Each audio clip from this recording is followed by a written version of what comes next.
Graças ao nosso Senhor por esse tempo tão precioso de adoração aos seus pés. Irmãos, nós estamos antecipando aquele dia quando coros e mais coros estarão diante do trono de Deus e do seu Cordeiro, pelos séculos dos séculos. Glórias ao seu nome. Vamos orar.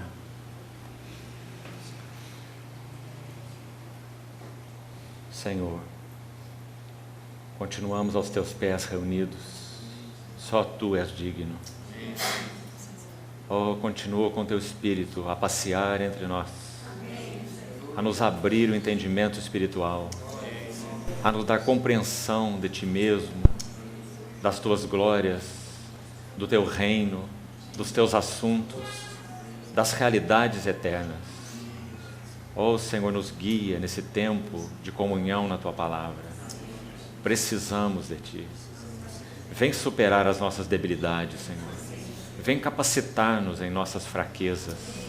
Absorve toda a nossa atenção em Ti nessa hora. Oh, Senhor, louvamos o Teu nome. Te pedimos com confiança estas coisas, em nome de Jesus. Amém.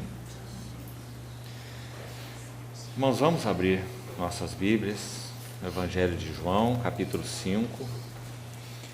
Vamos fazer com bastante cuidado e atenção algumas leituras antes de seguirmos de onde paramos ontem à noite.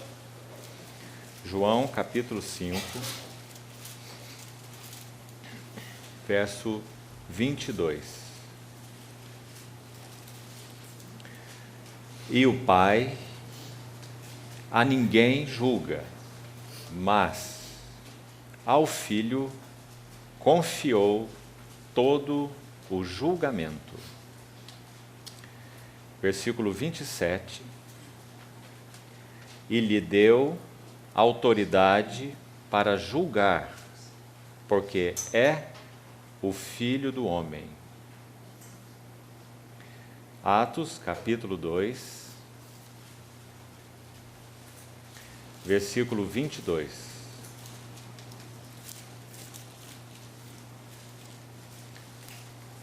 Atos 2, 22.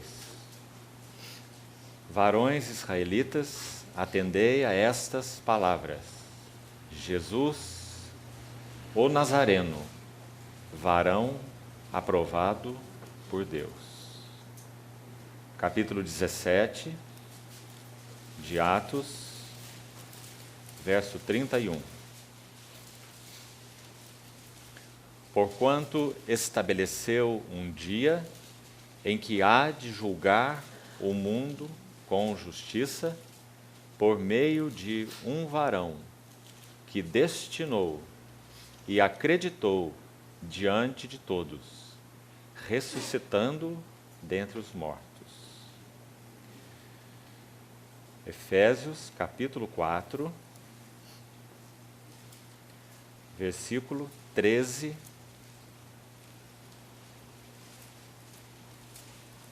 Apenas a parte final do versículo.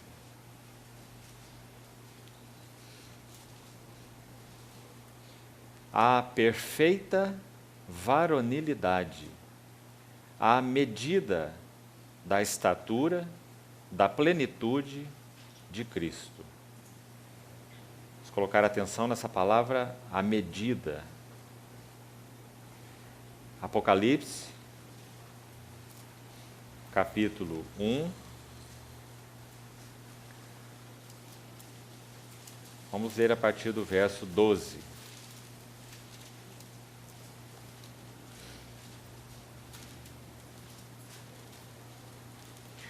Voltei-me para ver quem falava comigo, e voltado vi 7 candeeiros de ouro, e no meio dos candeeiros, um semelhante a filho de homem, com vestes talares e cingido à altura do peito com uma cinta de ouro. A sua cabeça e cabelos eram brancos como alva lã, como neve, os olhos como chama de fogo, os pés semelhantes ao bronze polido, como que refinado numa fornalha, a voz como voz de muitas águas. Tinha na mão direita 7 estrelas, e da boca saía-lhe uma afiada espada de 2 gumes. O seu rosto brilhava como o sol na sua força. Quando o vi, caí a seus pés como morto. Porém ele pôs sobre mim a sua mão direita, dizendo: não temas, eu sou o primeiro e o último, e aquele que vive. Estive morto, mas eis que estou vivo pelos séculos dos séculos, e tenho as chaves da morte e do inferno. Escreve, pois, as coisas que viste, e as que são, e as que hão de acontecer depois destas.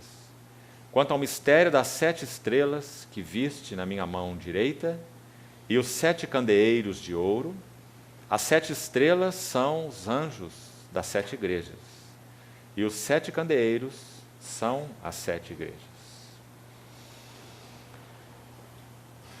O primeiro texto que nós lemos, os primeiros 2 versículos em João capítulo 5, versos 22 e 27, nos dizem que o Pai a ninguém julga ou julgará, mas ao Filho confiou todo o julgamento. E que o Filho tem autoridade para julgar porque ele é o Filho do homem. Um verso tremendamente importante, esse verso 27, porque ele nos dá a base para o que nós estamos compartilhando nesses dias, do Senhor Jesus como sendo o varão medida de Deus. Esse é nosso foco para esses tempos. Cristo, o varão medida de Deus. Temos visto ontem o significado disso nos aspectos pessoal e corporativo. No aspecto pessoal, tudo o que conta para Deus é o quanto há de Cristo em nós. Por isso, como vimos ontem, Paulo disse: eu sofro por vós, filhinhos, dores de parto, até que Cristo seja plenamente formado em vós. O que conta para Deus é Cristo e só Cristo. No aspecto corporativo, a mesma verdade.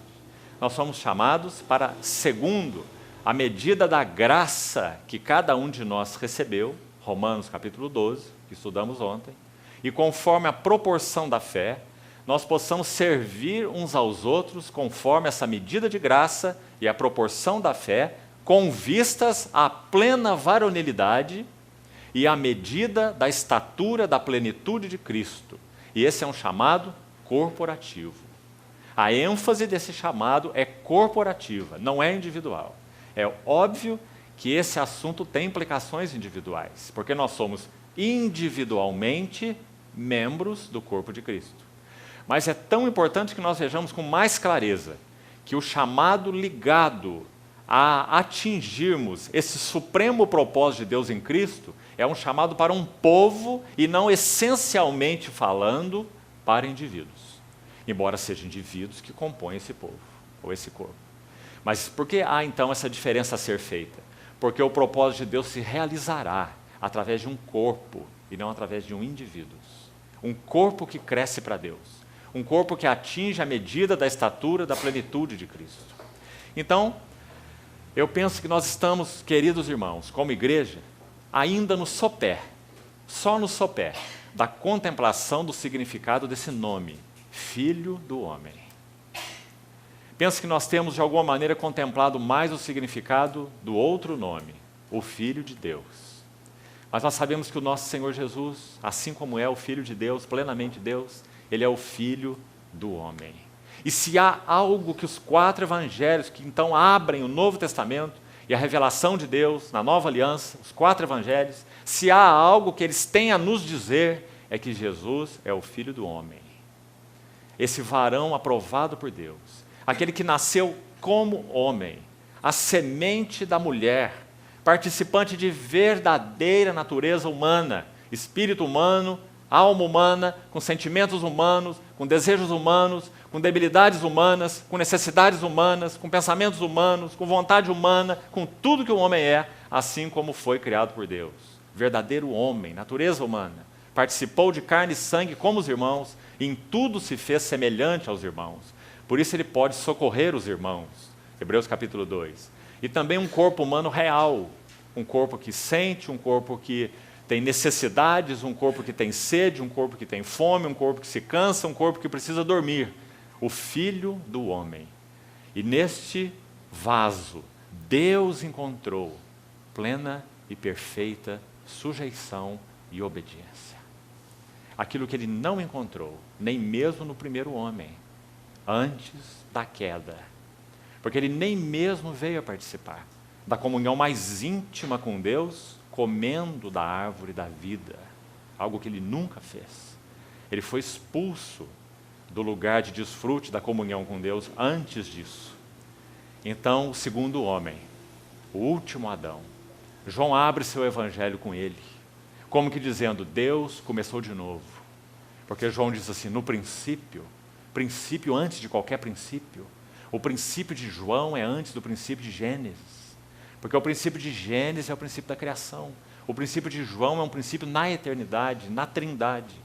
No princípio era o Verbo. E o Verbo estava com Deus. Porque há distinção pessoal na trindade.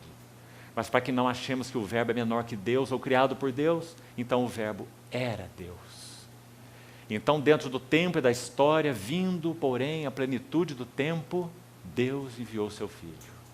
Nascido de mulher, nascido sob a lei. Então o Verbo se fez carne e habitou no meio de nós, cheio de graça e de verdade. Essa é a mensagem mais forte do Evangelho de João. O que João tem a nos dizer é que Jesus, o Filho de Deus, é o Filho do homem e é o novo princípio de Deus. Por isso ele é o segundo homem. Então, nesse mesmo Evangelho de João, nós vemos aqueles dois versículos. O Pai a ninguém julga. Sabe por que isso, irmãos? Como você lê esse versículo? Olha como a nossa mente religiosa nos causa problemas. Parece que o Pai, de alguma maneira, está se eximindo de julgamentos, não é? Por qual motivo será? O que você imagina nesse versículo? Por que o Pai ninguém julga?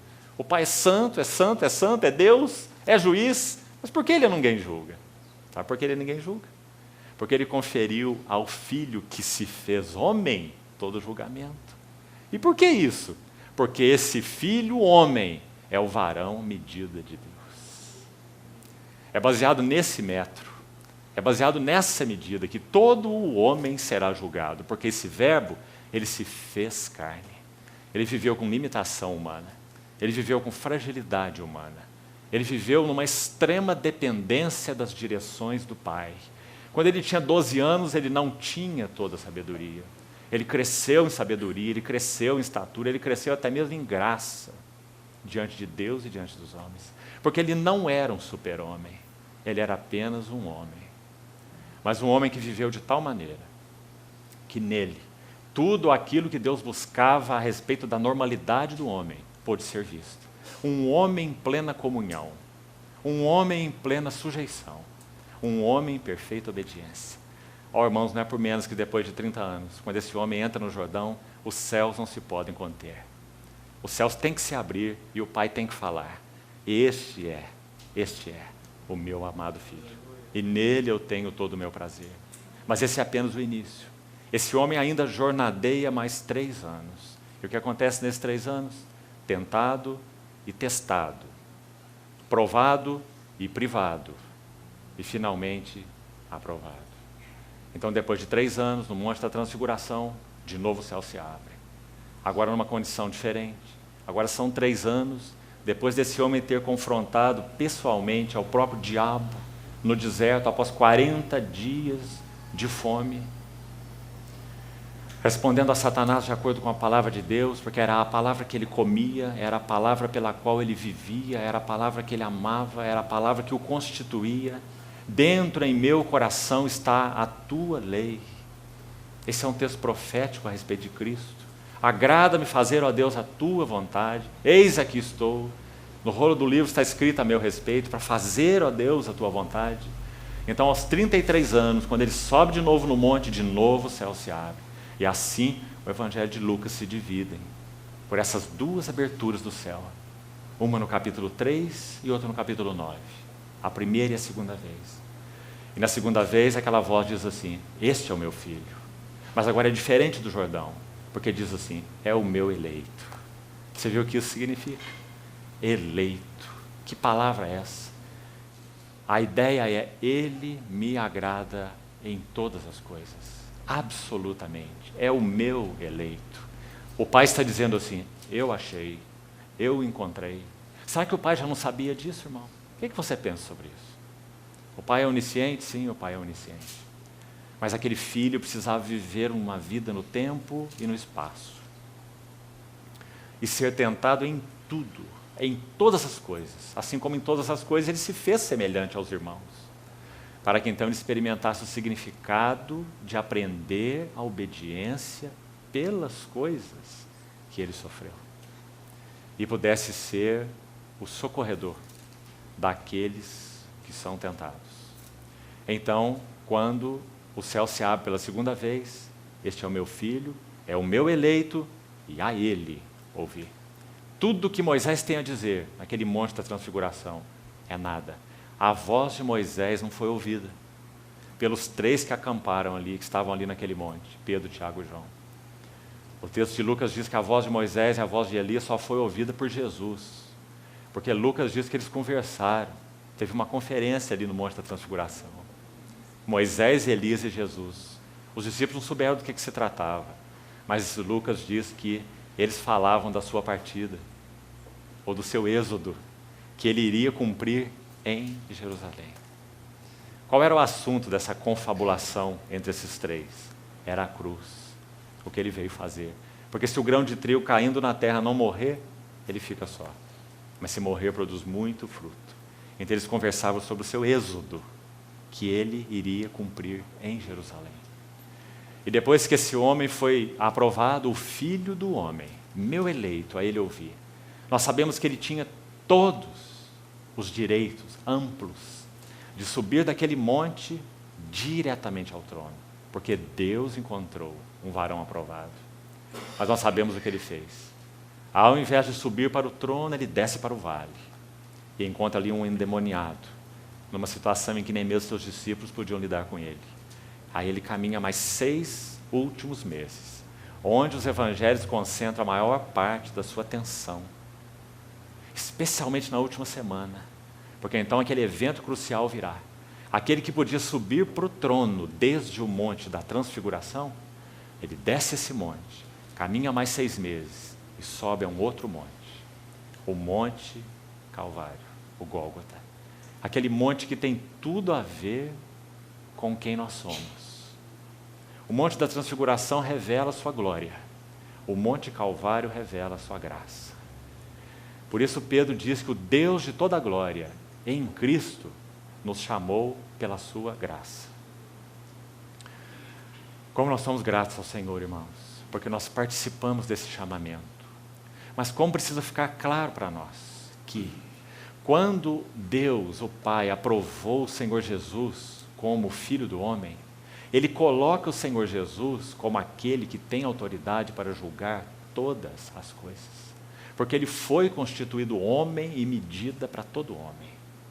Nós dissemos ontem que quando nós olhamos para o Senhor Jesus, nós não apenas vemos quem Deus é, porque Ele disse, quem me vê a mim, vê o Pai.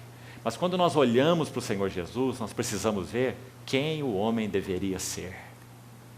Porque foi nele que Deus encontrou quem o homem deveria ser. Por isso Ele é o varão medida de Deus. Então Pedro, escrevendo a sua epístola, 1 Pedro capítulo 4, no verso 17, escute o que ele diz.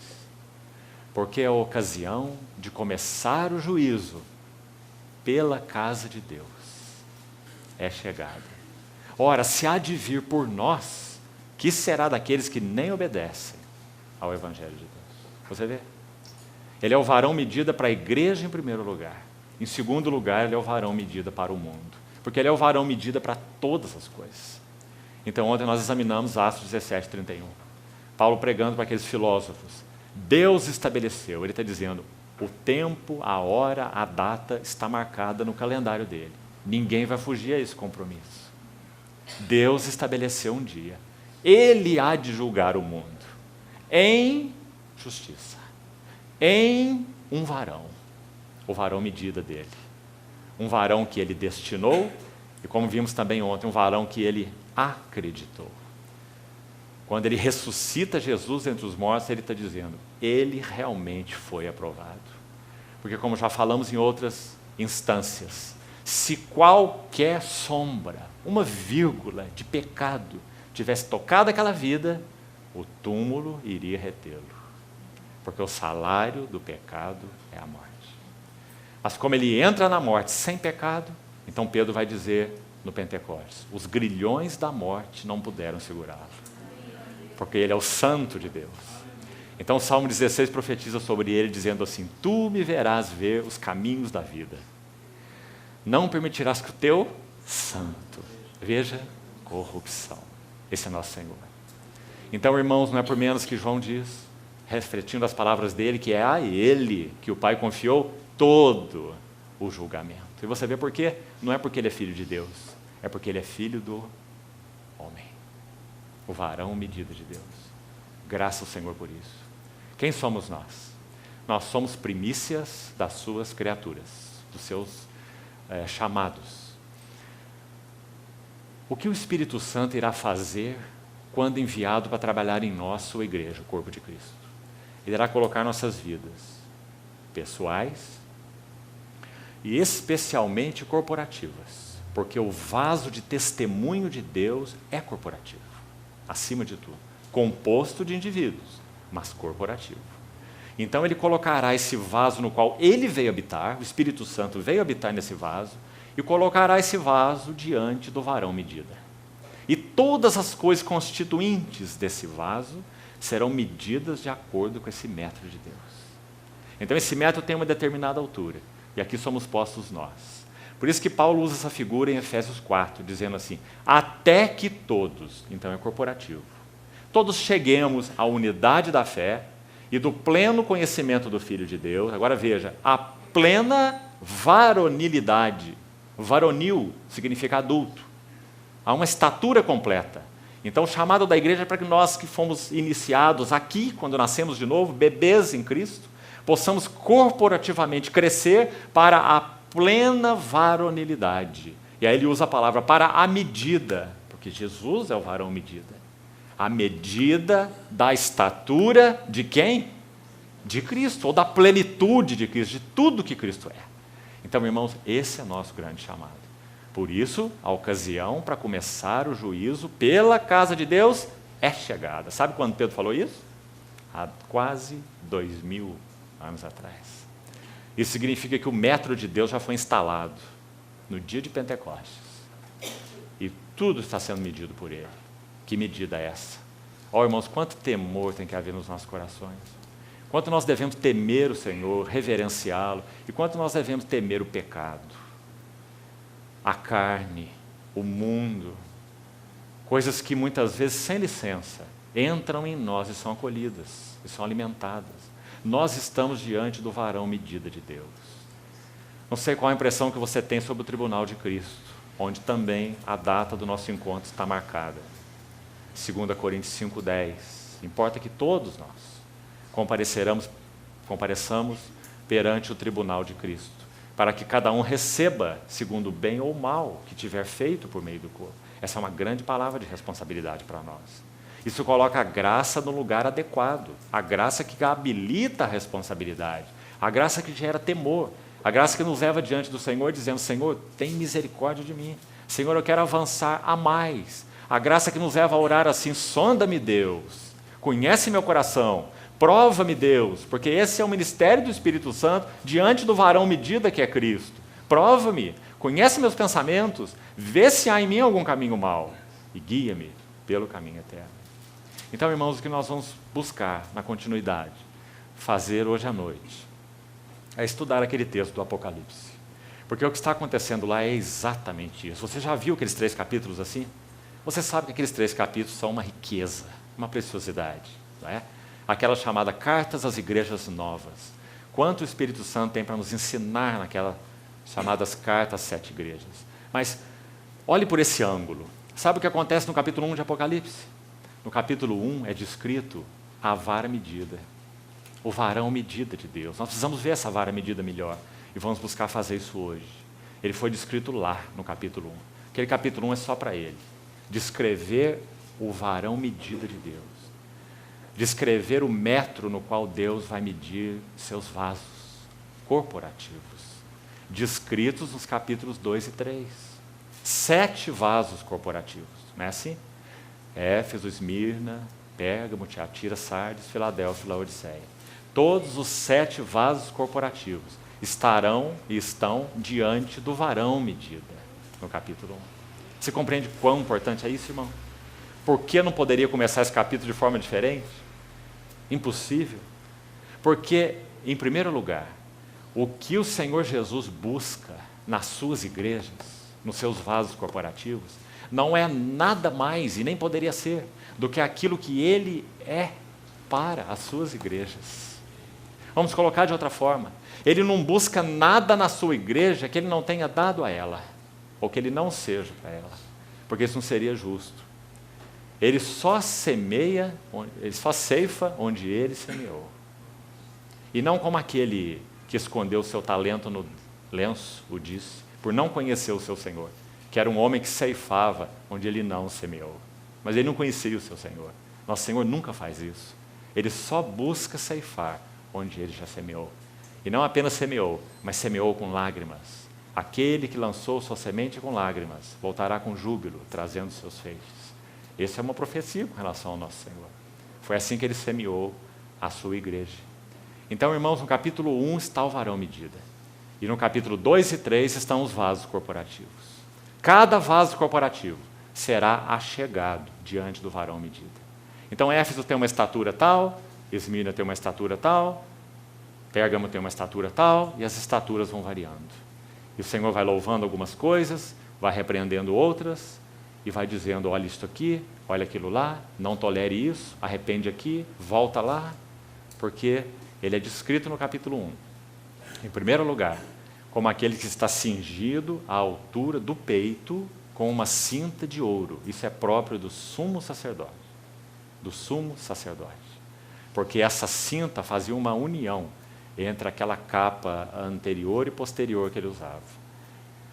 Então, aquela cinta de ouro é própria da vestimenta do sumo sacerdote. Isso significa, o ponto de vista de Apocalipse, é que o Senhor Jesus está sentado à destra da majestade nas alturas, como aquele sumo sacerdote que o livro de Hebreus descreve, no capítulo 7, verso 25, onde é dito que ele vive para interceder por nós, cuidando dos seus candeeiros, cuidando do seu testemunho.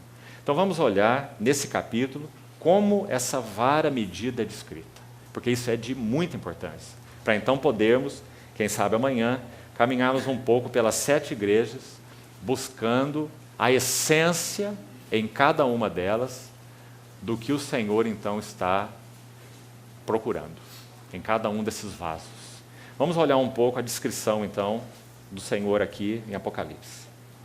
Verso 12 diz assim: voltei-me para ver quem falava comigo, e voltado vi 7 candeeiros de ouro. Como nós falamos ontem, você não deve usar uma imaginação especulativa quando lê a Bíblia, mas deve usar uma imaginação santa, uma imaginação adequada.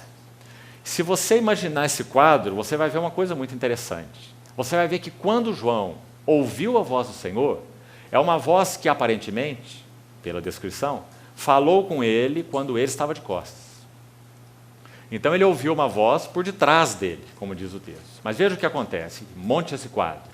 Quando ele vira para ver quem falava com ele, porque ele ouviu uma voz e buscou uma pessoa, a descrição que ele faz não é primeiro da pessoa. A descrição que ele faz é primeiro dos 7 candeeiros. Ele diz, e voltado eu vi 7 candeeiros de ouro. Como que ele colocando assim, estavam ali como que em primeiro plano. A primeira coisa que eu vi, foi o que chamou a atenção dele em primeiro lugar. Eu vi 7 candeeiros de ouro.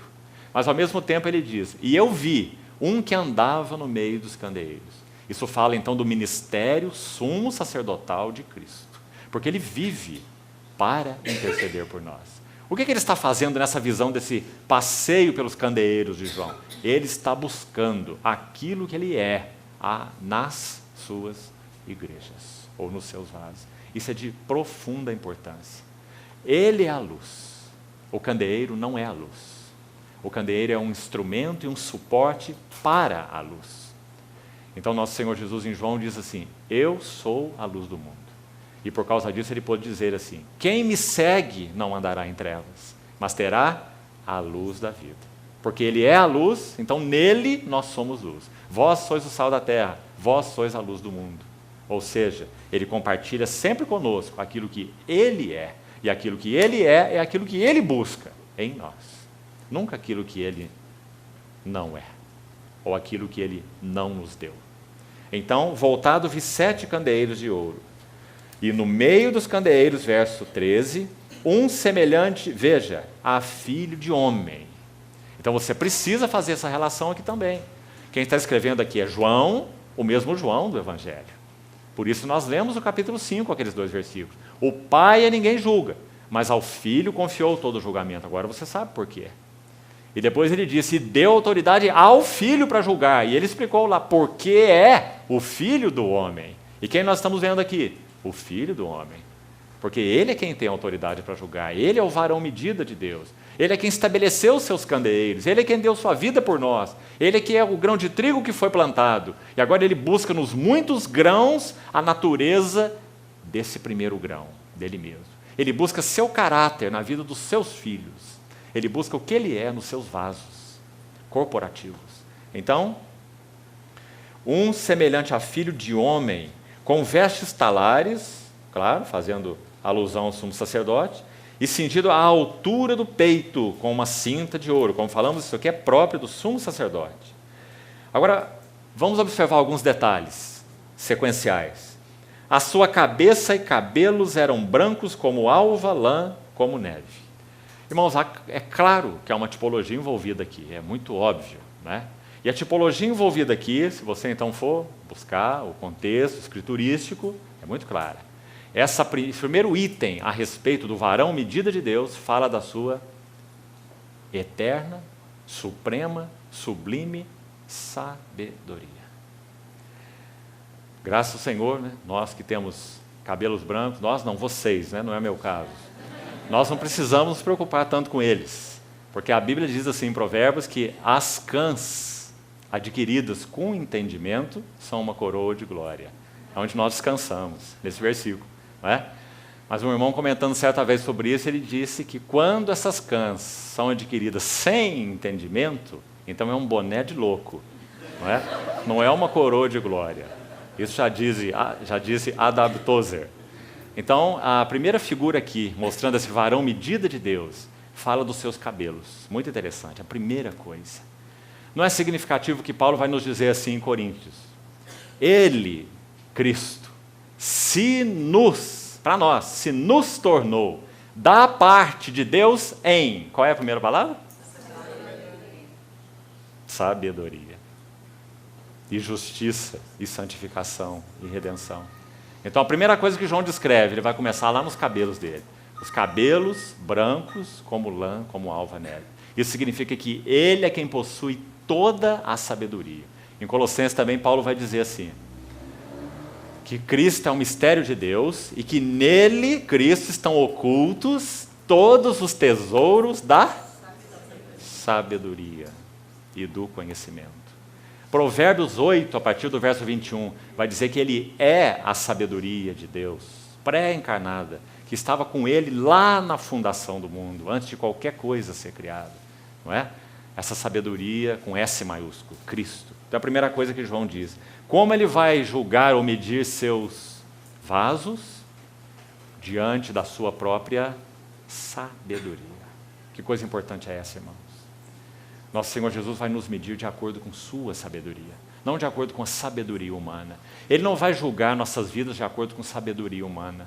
Ele não tem nada a ver com sabedoria humana. Tiago, aliás, falando sobre isso, diz que essa sabedoria humana, a qual nós estamos tão acostumados com ela é terrena, ela é animal ou anímica, é a ideia de Tiago. E, finalmente, demoníaca ou diabólica. Então, em primeiro lugar, o Senhor Jesus é mostrado como aquele que é a sabedoria de Deus, aquele que é o sábio, e diante do qual seus vasos são julgados. Ou seja, em primeiro lugar, o Senhor Jesus busca na sua igreja sua sabedoria. Irmão, sabedoria é uma palavra tão preciosa. Você sabe qual a diferença entre sabedoria e conhecimento? Falando de modo bem simples. Conhecimento é algo que nós podemos estocar em nós, recebido da parte de Deus, senão também ele é inútil, não é? Conhecimento espiritual, conhecimento de Deus. Sabedoria é o uso deste conhecimento.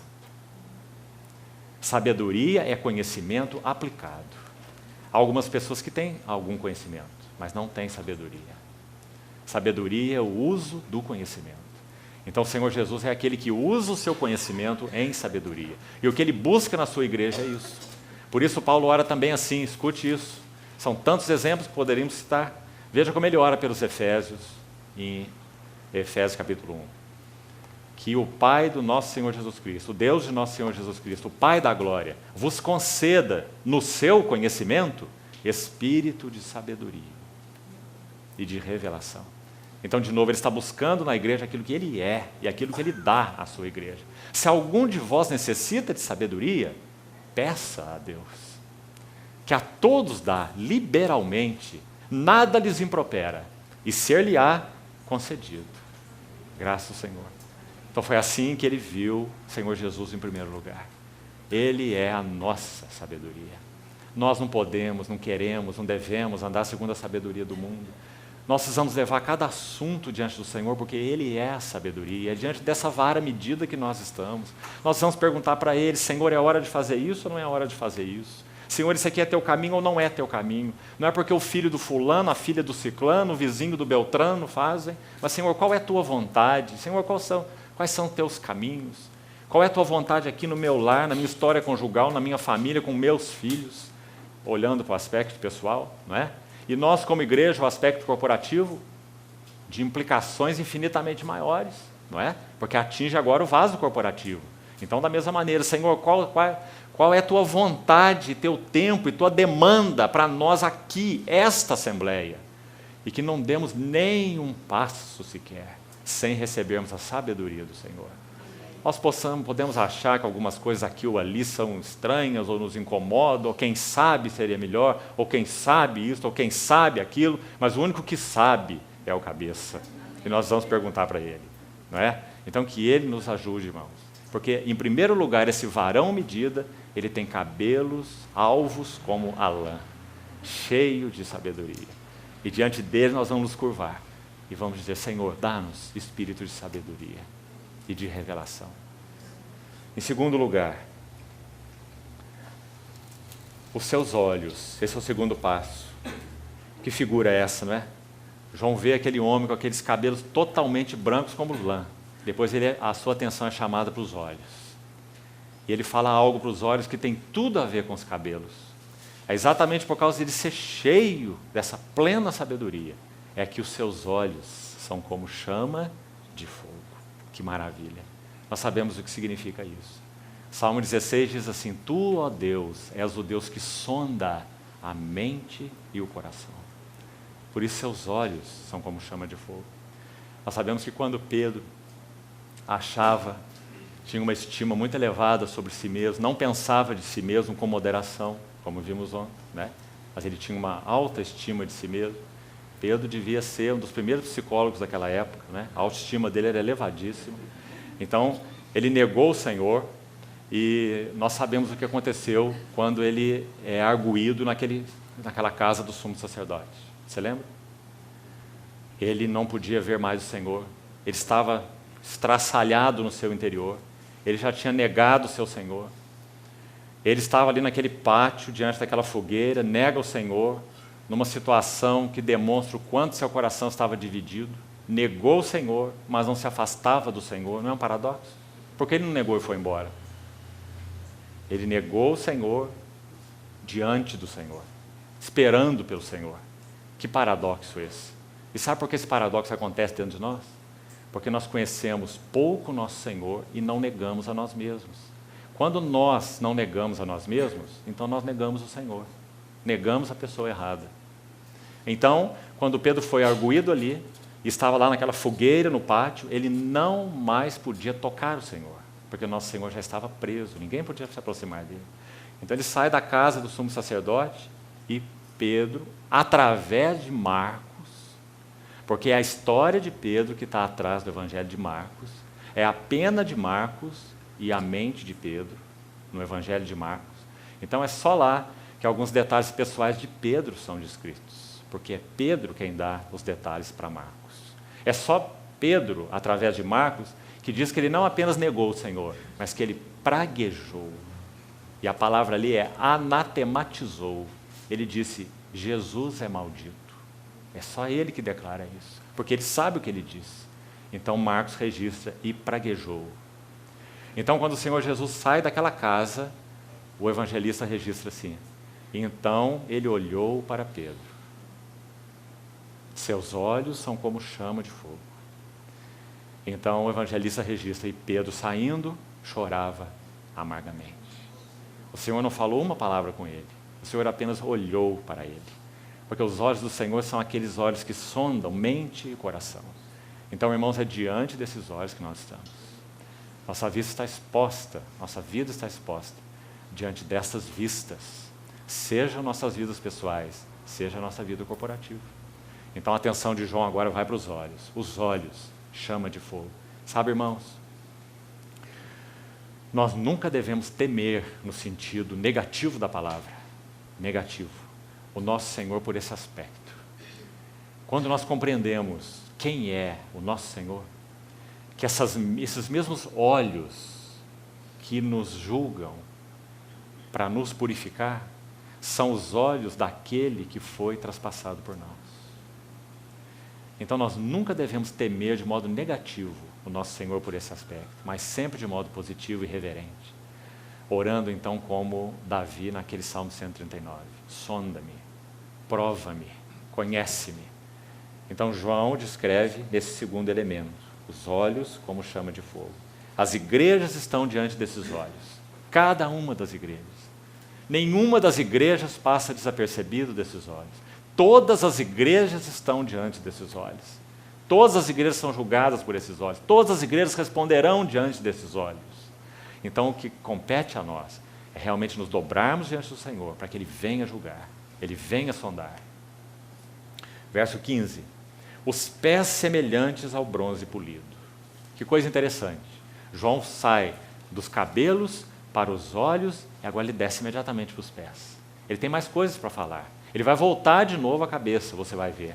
Mas agora ele faz aí uma descida abrupta e vai lá para os pés.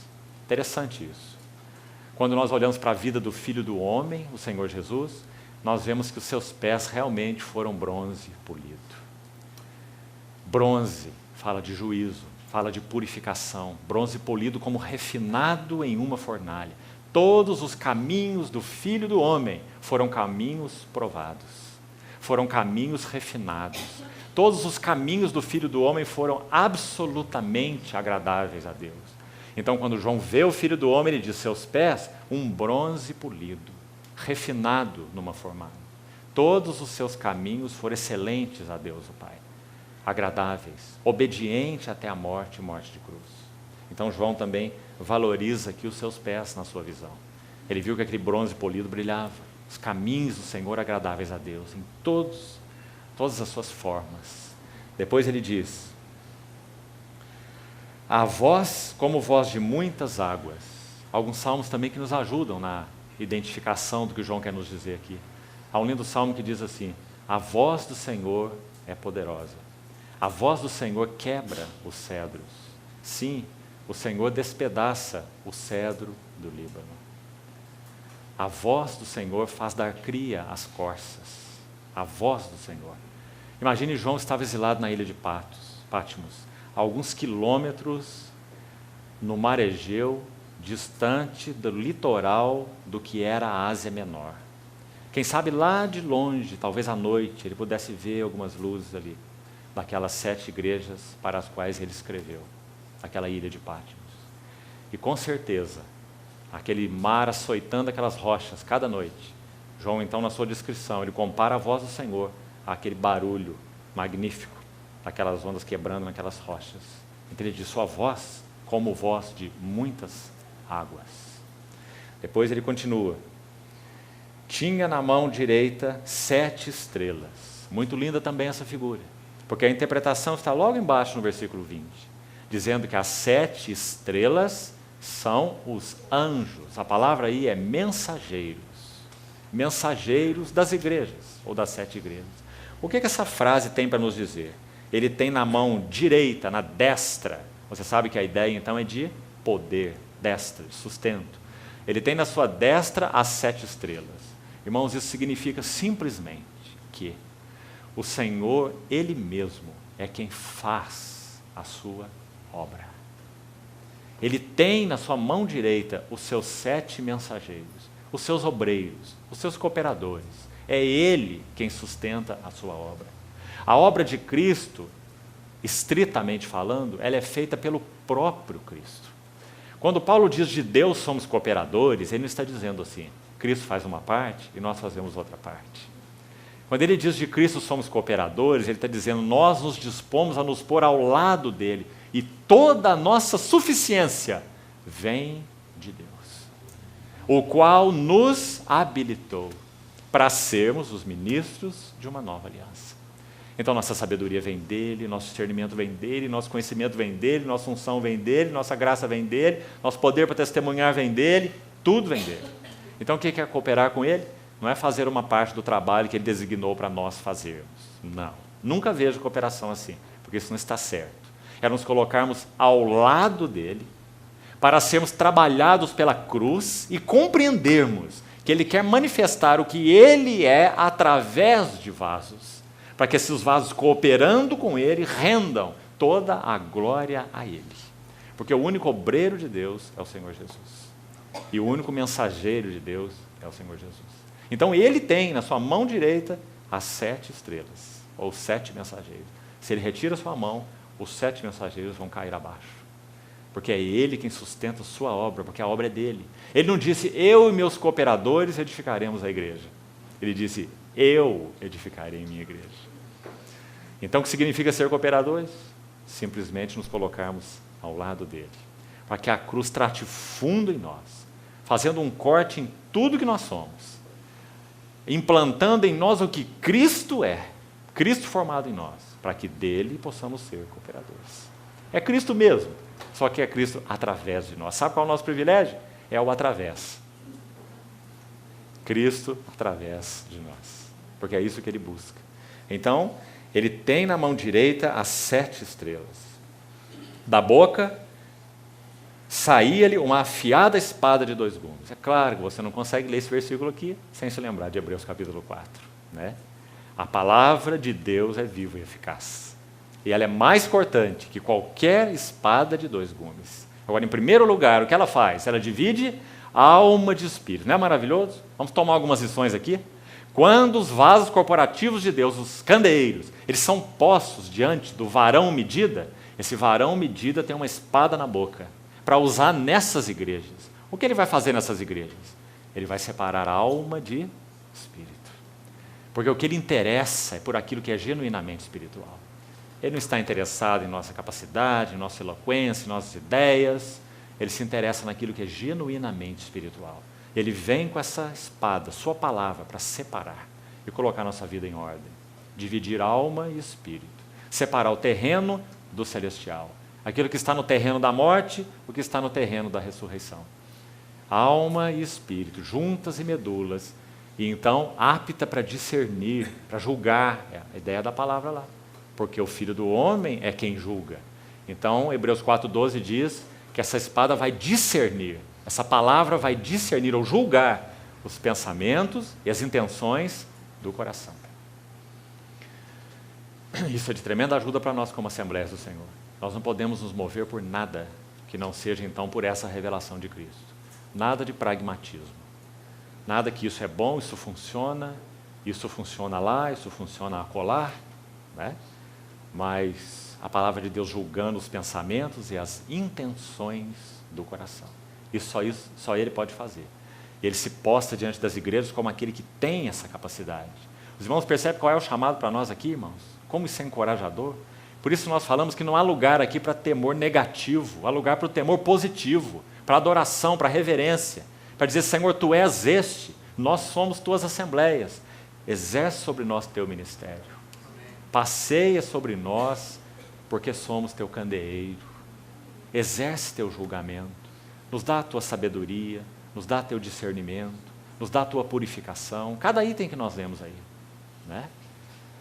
Nos dá a Sua compreensão, julga as coisas entre nós, o que é Teu, o que não é Teu. Então, uma espada de 2 gumes saía-lhe da boca. Seguindo, verso 16, o seu rosto brilhava como o sol na sua força. Penso que também há algo lindo aqui nessa expressão.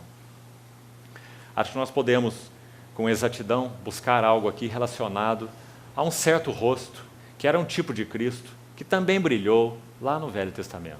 E nós sabemos de quem é. Moisés, aquele que Deus disse que falava com ele como a um amigo, face a face, quando ele descia do monte, a pele do seu rosto brilhava. Isso falava do quê? Falava da glória, da relação de Moisés com Deus, como aquele que Deus levantou no meio do povo. Da mesma maneira na vida do Senhor Jesus. Quando diz seu rosto brilha como o sol na sua força, isso significa. Vamos colocar agora as palavras do mesmo João na linguagem do Evangelho. Veja o que ele diz. O Verbo se fez carne e habitou entre nós, cheio de graça e de verdade, e vimos a sua glória. Glória como do unigênito do Pai. E Paulo diz assim em Coríntios, Deus mesmo resplandeceu nos nossos corações para a iluminação do conhecimento da glória de Deus na face de Cristo. Então seu rosto brilhava como o sol na sua força, significa tudo aquilo que Deus é. Foi disposto, está disponível para a igreja conhecer, ver, entrar, experimentar. Porque o seu rosto brilha como o sol na sua força. Nós somos chamados para o pleno conhecimento de Deus. Hebreus 8 diz que esse mediador da nova aliança, Jesus, Hebreus 8, desde o primeiro verso, ele ministra em um verdadeiro tabernáculo que o Senhor erigiu e não o homem. E quando o autor de Hebreus descreve quais bênçãos são ministradas a esse santuário que somos nós, a sua casa, é dito que ninguém jamais ensinará ao seu próximo ou ao seu irmão dizendo, conhece ao Senhor, porque todos me conhecerão, desde o menor deles até o maior. E por que isso? Porque o seu rosto brilhava como o sol na sua força. O Senhor Jesus reflete no seu rosto a glória da sua vida de união com Deus, o Pai. Esse é o assunto de João. Todos os 5 escritos dele. Jesus reflete a glória da união que ele tinha com o Pai. Eu e o Pai somos um. Quem me vê a mim, vê o Pai. Então, verso 17. Quando o vi, caí a seus pés como morto. Não tinha outro caminho para João, né? Imagine João ver isso de uma maneira espiritual. A realidade espiritual. Ele não viu um fantasma, ele não viu uma figura, ele não viu um símbolo. O que João está vendo é uma realidade espiritual. Então, irmãos, o que aconteceu aqui, se você examinar esse versículo, é que não restou alento nenhum em João. Que João literalmente se desmanchou na presença de Deus. Lhe faltou forças em todos os sentidos. Há alguns comentaristas que sugerem que João desfaleceu. Então, o verso continua dizendo assim, e aquele que se revelou a ele, tocou nele sua mão direita, observe que é dito que na sua mão ele tem as 7 estrelas, que são os 7 mensageiros das 7 igrejas. Então ele vai tocar um dos mensageiros, João. Então ele toca com a sua mão direita esse mensageiro, João. E veja o que ele diz, não temas. Palavra que aparece na Bíblia 365 vezes, né? Uma para cada dia do ano. Não temas. Primeira palavra que o João desfalecido ouviu, quando ele voltou a si.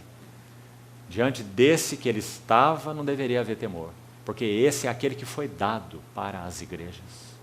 Então ele diz, João, não temas. Aí ele acrescenta, eu sou o primeiro e o último. O que isso quer dizer?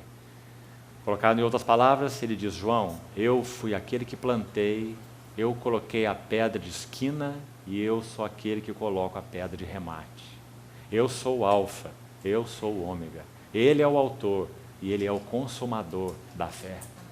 Então não temas, eu sou o primeiro, eu sou o último. Paulo diz, aquele que começou uma boa obra em vós, ele há de aperfeiçoá-la até o dia dele, o dia de Cristo Jesus. Então eu sou o primeiro, eu sou o último. Ele está dizendo, João, tudo depende de mim. Então não temas. Eu sou o primeiro, eu sou o último. Entre o primeiro e o último está tudo, não é? E estão todos. Então João precisava ouvir isso, para que ele compreendesse o que é ser cooperador, o que é ser mensageiro. Na sequência ele diz, e aquele que vive. Por que isso? Ele é o sumo sacerdote que vive para interceder por nós. Aquele que vive. Estive morto. Por que ele faz essa ênfase, estive morto? Porque a morte do Senhor Jesus, como nós falamos durante aquele período do partir do pão no domingo, a morte do Senhor Jesus é que encerra, preste atenção aqui, tudo o que poderia se opor ao avanço da igreja, como vaso corporativo. É a morte do Senhor Jesus que encerra o domínio do pecado, é a morte do Senhor Jesus que encerra a sujeição à carne. Não somos constrangidos a viver segundo a carne, não somos mais. Podemos, pelo Espírito, mortificarmos os feitos do corpo e certamente vivermos, não é? Então, estive morto, porque a morte do Senhor Jesus vem encerrar tudo o que impede que a igreja seja um pleno vaso corporativo. O pecado não tem domínio sobre nós. A carne não mais pode nos constranger a viver segundo ela, só se nós quisermos. Mas se nós andarmos no Espírito, nós não satisfaremos as cobiças da carne. O mundo não pode mais se interpor entre nós e o nosso Senhor, porque o príncipe deste mundo já foi julgado. E o mundo está crucificado para nós, como Paulo diz. O nosso ego também não pode ser o tirano, como disse Martinho Lutero, que ele não temia o Papa e os seus exércitos. Ele temia um Papa maior no seu coração, que era o seu ego. Esse ego também não pode mais nos escravizar, porque como Paulo disse lá em Gálatas 6, eu estou crucificado para o mundo. Então a mesma cruz que lidou com o mundo, também lidou com o ego. Também com o diabo. Esse príncipe da potestade do ar, sábio, estratégico, terrível, que nos guiava, nos conduzia, nos manejava como um timão no barco, sem percebermos, com movimentos delicados, sutis, terríveis, sem nós percebermos. Éramos escravos dele, exatamente dele, como diz Efésios 2. Agora a Bíblia vai dizer assim, em Hebreus 2, que o Senhor Jesus destruiu aquele que tem o poder da morte, a saber, o diabo. Ele livrou os que estavam cativos. E também a morte, mais um inimigo. A morte também seria um problema para o pleno testemunho do Senhor. Toda a nossa história com o Senhor seria encerrada no túmulo, por mais maravilhosa que ela fosse. Por mais que pudesse ser um testemunho maravilhoso, o túmulo poria um fim. Mas se o nosso Senhor Jesus não voltar, e nós passarmos pelo túmulo, então o túmulo será o começo e não o fim. Porque tragada foi a morte pela vitória. Quando ele voltar, os seus santos ressurgirão com ele, e então reinarão com ele, pelos séculos dos séculos, por causa daquilo que ele é. Estive morto, mas eis que eu estou vivo, pelos séculos dos séculos. E finalmente ele termina, e tenho nas mãos as chaves da morte e do inferno. Coisa maravilhosa essa. Irmãos, parece-nos que no Velho Testamento esse assunto não estava resolvido. Você sabe o quão complicado. E por favor, depois da reunião, não venha me perguntar sobre esse texto. Aquele texto de Saul consultando a pitonisa de Endor. Você sabe quão complicado é aquele texto, não é? Era o Samuel, não era o Samuel, quem era, não é? Quão difícil é aquele texto. Mas uma sugestão é que no Velho Testamento esse assunto do Hades e da morte não estava resolvido. Mas quando o Senhor Jesus entra na morte, então aí sim, ele toma nas suas mãos as chaves da morte e do inferno. Penso que não é à toa que é dito explicitamente que no Velho Testamento, dentro do povo de Deus, eles não deveriam consultar adivinhos e necromantes. Porque a relação estabelecida com o reino da morte, antes do Senhor Jesus conquistar essas chaves, sem dúvida, nos parece ser algo diferente dos tempos do Novo Testamento. Então, hoje nós vivemos tempos em que o Senhor Jesus tem nas mãos as chaves da morte e do inferno. É impossível qualquer tipo de comunicação com mortos, porque o Senhor Jesus cerrou esse império da morte, tomou essa chave e mantém sob seu controle para a sua administração. Essa administração vai passar por algumas etapas que estão ligadas ao evento da segunda vinda do Senhor. Então, eu tenho nas mãos as chaves da morte e do inferno. Escreve, pois, as coisas que viste, e as que são, e as que hão de acontecer depois dessas. Quanto ao mistério das 7 estrelas que viste na minha mão direita, e os 7 candeeiros de ouro, as 7 estrelas são os mensageiros ou anjos das 7 igrejas, e os 7 candeeiros são às 7 igrejas. Uma última palavra para concluirmos hoje. Quando examinarmos amanhã essas 7 igrejas, é claro que o faremos de forma extremamente panorâmica, talvez gastaremos só o período de amanhã com isso, e vamos tomar um elemento apenas, um de cada igreja, designando algo que está no caráter do Senhor Jesus, porque Ele é o varão medida, e se está no caráter dele, então Ele tem direito de procurar aquilo nos seus candeeiros, porque Ele é aquilo para os seus candeeiros. Compreendeu? Então nós vamos examinar 7 palavras, uma para cada igreja, porque elas são postas diante desse varão medida. Ele é cada uma dessas 7 coisas, extremamente importantes. E por isso ele busca cada uma delas nas suas assembleias. E sabe o que vai acontecer aqui, irmãos? 7 fala de plenitude ligada ao tempo. Isso significa que o que o Senhor está buscando aqui, agora, já, até que Ele venha, são essas 7 coisas. Em especial, nos seus vasos corporativos. Então nós precisamos sim atentar para elas com muito cuidado, porque nós estamos diante desse varão, olhando para essa igreja e buscando essas 7 coisas, colocando as assembleias nessa medida. Então vamos buscar fazer isso com a ajuda do Senhor amanhã, se o Senhor assim permitir. Vamos então terminar aqui, vamos orar. Senhor, nós nos confiamos a Ti mais uma vez e confiamos Tua palavra compartilhada às Tuas mãos. É a Tua palavra, por isso nós confiamos nela e não em nós. Tua palavra é viva e eficaz. Pedimos ao Senhor que venha, Senhor, de maneira particular e interior, examinarmos a luz da Tua palavra, examinar Teus vasos corporativos à luz da Tua palavra. Em especial, Senhor, Te pedimos que a assembleia que aqui se reúne possa ser examinada à luz da Tua palavra. Que o Senhor encontre lugar, varão aprovado por Deus, de falar a esta assembleia, diante da luz do Teu rosto. Senhor, nós Te pedimos que nos continues guiando na Tua palavra nesses dias. Senhor, nós Te dizemos que queremos ser um testemunho corporativo Teu, que satisfaça o Teu coração. Nós não temos compromisso com coisa nenhuma que não seja o Senhor mesmo. Nós não temos compromisso com instituições, com homens, com nada que não seja o Senhor mesmo.